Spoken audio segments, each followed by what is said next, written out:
Chapter 17. Charlie growled down at the four perps. Sleepbell, Diamond Tiara, Skulu, and Dinky all grinned back, trying to look innocent. Explain to me why our play area caught on fire, Charlie demanded. Does that be good? She turned her back away for 5 minutes and suddenly found the entire play area ablaze. No plane was hurt, thank goodness, but now she wanted answers. It's no big deal, Miss Charlie, Diamond Tiara said. My daddy can easily get replaced. He can afford to get us 100 new ones. Charlie, she straightened in pride. Yes, I'm sure he could, Shirley said in an even voice. That doesn't explain, however, why that happened in the first place. The four fillies squirmed at Shirley's glare. It took a few moments, but Skulu finally came forward.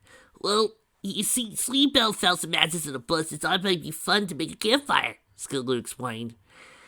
We created a pit and everything for it, Sleepbell squeaked, but then Diamond Tiara here came along and started bugging us, she glared at Diamond. I told these three blank flanks it was a terrible idea. It would get them in trouble, but they wouldn't listen to me. Diamond pointed an accusatory hoof at the two fillies. Instead of funny, I came over to see what the commotion was, and I saw it dripped in somebody's hoof. Dinky looked down, ashamed, folding her ears. I'm not sure what happened, but somehow I knocked over the sticks you were using for the campfire into the bottom of the play area. You can guess the rest. Charlie rubbed her temples. The play area was assured, but the paperwork and hassle of ordering and building a new play area would be a major pain. Mental note, get one that is fireproof, Charlie thought. As if she didn't have enough to worry about. Trixie was getting into trouble as usual, and nobody knew where she was. She somehow got the bright idea to break out of prison. Didn't she realize it would only make things harder for herself? Now Charlie was worried about Trixie and where she was and what she was doing. Probably dead set trying to make it look like Greengrass was Pokey's murderer. Carrot Top was also missing. What a mess, there was little she could do about it at the moment. Ever since the Duke entered Ponyville, Trixie had a new level of crazed paranoia. Thought Greengrass was behind everything bad had happened to her. The Night Court representative seemed to accept every bad rumor about Greengrass as right gospel. Why couldn't she see him as the kind, gentle, caring, generous pony he really was? She also opposed Charlie was in a relationship with the Duke. Say it was some elaborate scheme to break them apart. Like it was any of her business who she dated. Why would a Duke of the Night Court want to court an over-the-hill poor teacher from the small no-name town? Trixie had asked. Charlie loved Trixie dearly, and she knew it meant no offense, but sounds like she wanted to strangle the unicorn. Suddenly there was a boom, and a loud voice came from over the outside school building. Trixie! Miss Shirley! Make haste! There's an emergency! Shirley's eyes widened when she saw the Moon Princess herself standing in front of the schoolhouse. She rushed outside. What is it, Princess? Shirley asked. Trixie is in great danger, Princess Lily explained. I'll explain when I have assembled the rest of your friends. Shirley nodded and turned towards her gaping students. Class, I have to go. School will be cut short for today. The class looked happy and eager to news. This wasn't much of a surprise. But for homework, I want you to do questions on pages 145 to 147 of your social studies textbook. All of them.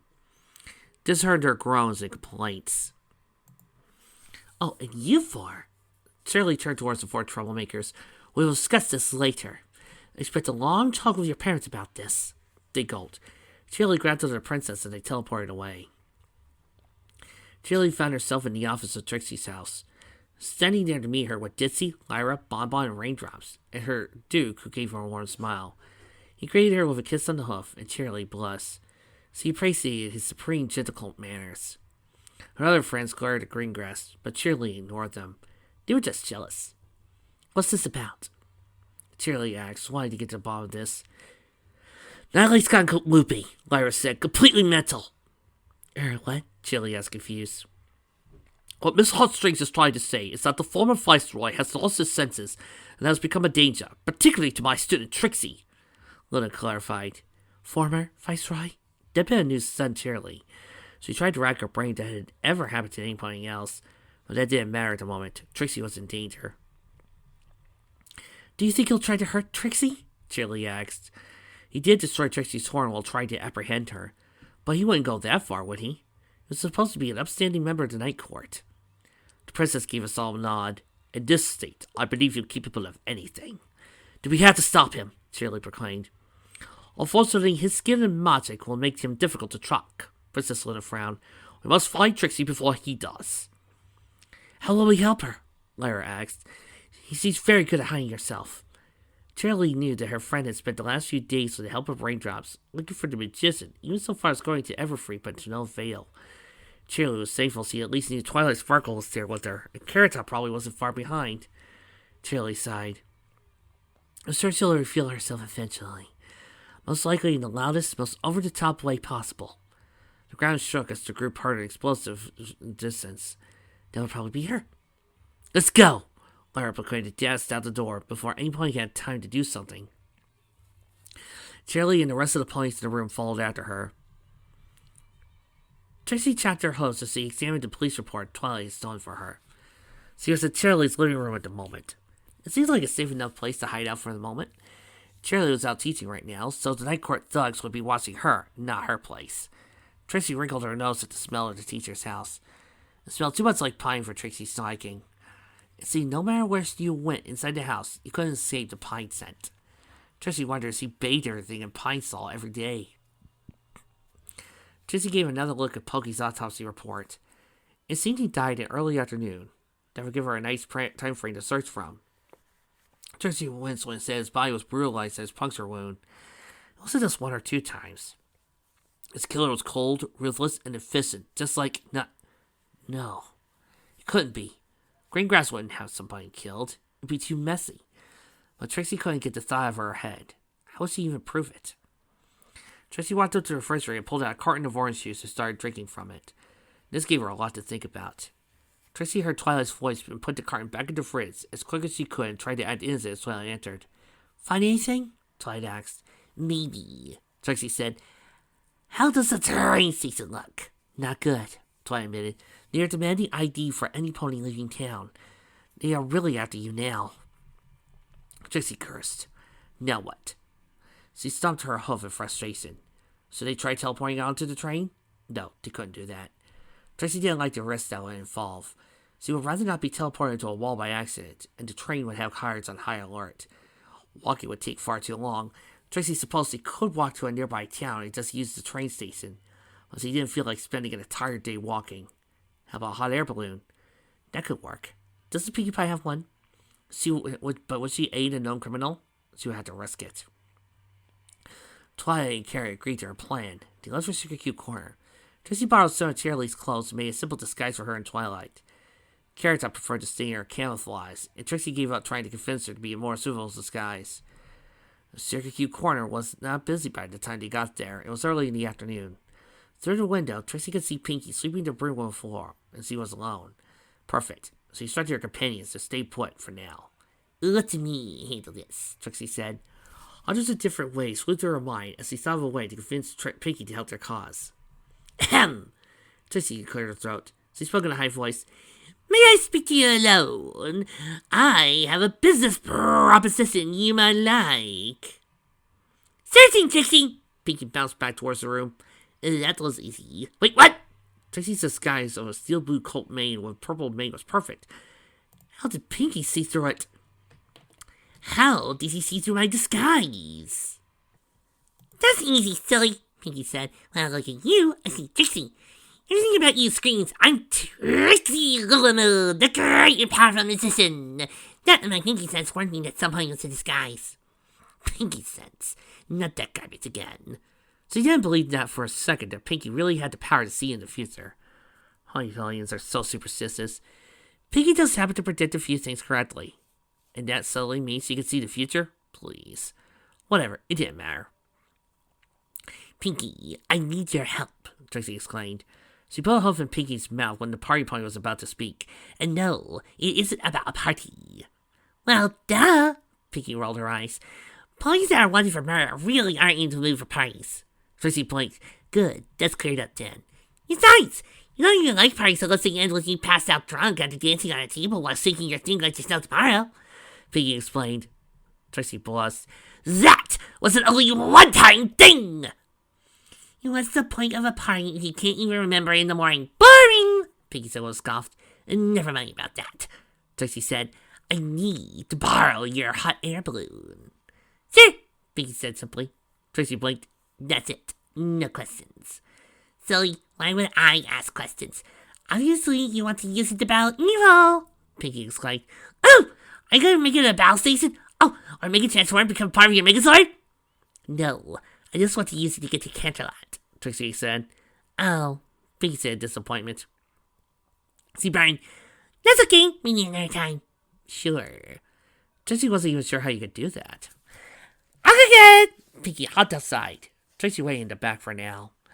15 minutes later, Pinky returned with a grin on her face. All done! I filled it with air and everything. Good, Trixie said in relief. She followed Pinky out in the back of Shikuku Corner and found a balloon ready for use. Now all she had to do was find Twilight and Carrot Top and get going. Stay here. I need to get some honey first, Trixie ordered. Okie dokie dokie! Pinky chanted. Right, Trixie said and started towards the front of Shikuku Corner. She thought about perhaps getting several cupcakes for the road before leaving. Trixie froze and gaped when she entered the front door. There, sitting on one of the front tables, was Archie Fixer eating a cupcake. And Cindy was too preoccupied to notice her entering. Pinky wondered if she could just go out back now. No, it might be suspicious. Better to play cool or pretend not to notice him. Trixie walked up to the counter and Mrs. Cake greeted her. Trixie decided not to order her usual, get a garden bag of cupcakes. She knew her unusual tastes were legendary, and Fisher would recognize it right away. That and her companions would complain as she ordered what she wanted. Sometimes have no taste.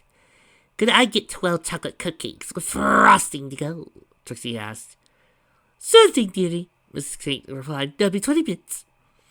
Trixie handed over the amount owed and grabbed a bag of cupcakes from her mouth. She started for the door with a confident canter. You should have gone for the strawberry cupcakes, Little Moon, Fisher said as Trixie was about to leave the door. The strawberry sweetness with frosting is divine. Trixie dropped her bag in shock and turned towards Fisher in horror. Fisher looked amused. You really didn't think I would recognize you? And he pointed his narrowed eyes. The eyes always give it away. Pony feathers, Trixie cursed. She was about to run out the door when 4 ponies blocked the way. Trixie took a step back as they approached her with unpleasant grins. This is not good. Fisher finished his cupcake and grinned. Don't tell me you're going to give up now. Fight! Trixie considered her options. She hoped Twilight and Carrot would see all this and come to her rescue. She decided to stall. Your furring job for your half-baked embezzlement scheme was awful, Trixie mocked.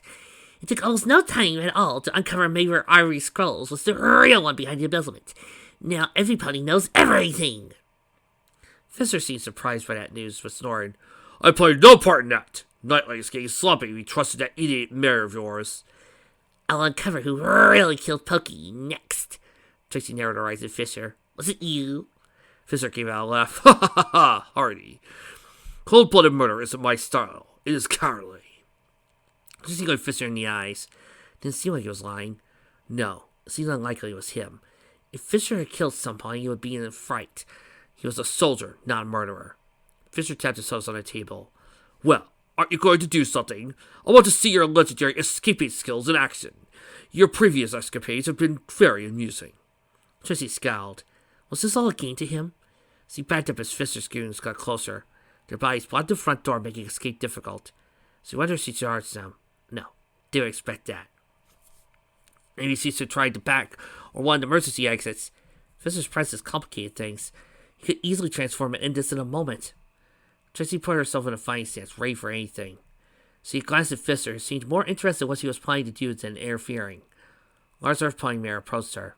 Her coat was aquamarine and her mane had dark green, bright balls of well-defined muscle. Trixie gulped. This mare was almost about twice Trixie's size. With surprising burst of speed, the mare rushed towards Trixie, who avoided the incoming punch. Trixie returned her own attack into the face.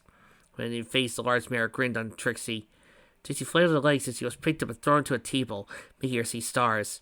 A broken chain dug painfully in her back. She groaned and struggled to get up. Fisher sighed and shook his head in disappointment. You can't even beat her. What makes you think you ever stood a chance against me? Screw you, Fisher, Trixie said with pained breaths. I don't even have my horn. How's this remotely fair? In battle, fair and unfair are useless concepts. Fisher shrugged. You win or lose. That's it. Trixie scowled as he struggled to her hose and glared at Fisher, who looked so relaxed in his chair. as he tried to ignore the aching pains all over her body. The door of Sugar Cube corner exploded with shards of wood, and Fisher's goons went flying to the ground. Carrot Top entered the building, transformed and holding her shield ready for a fight. The remaining goons tried jumping her, but even the huge mare was tossed aside like she was nothing. Carrot Top! Trixie yelled in alarm. Be careful. You can't beat him by yourself. Don't worry, I caught this, Carrot replied.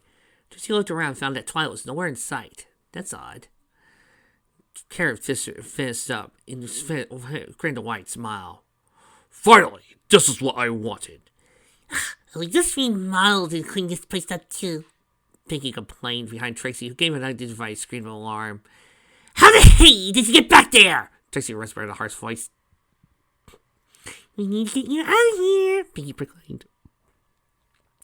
No, I need to help. Trixie was about to say when she was suddenly lifted in the air by Pinky with a single hoof with surprising strength. Hey, I need to help Carrot Top, Trixie protested.